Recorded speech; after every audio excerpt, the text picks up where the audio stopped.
We're here at Dunbar Cave State Park and Natural Area. Again, the first restoration that SGI has ever led. And you know, before we could plant this thing, we had to go through pretty extensive site preparation. So the sort of the slate that we were given with this was a hayfield basically, fescue dominated, Johnson grass. Almost everything out here was non-native, mostly European or Eurasian weeds. So unfortunately, a lot of people don't like herbicide, but we had to apply about 5 or 6 rounds of herbicide using Roundup and Crossbow to get rid of everything. And then last June, middle of June, we actually came in and planted this with a mix of about 47 species. Again, a moist mix and a dry mix.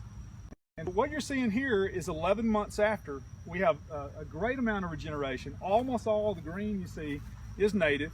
There's some exceptions. We've got Johnson grass coming up.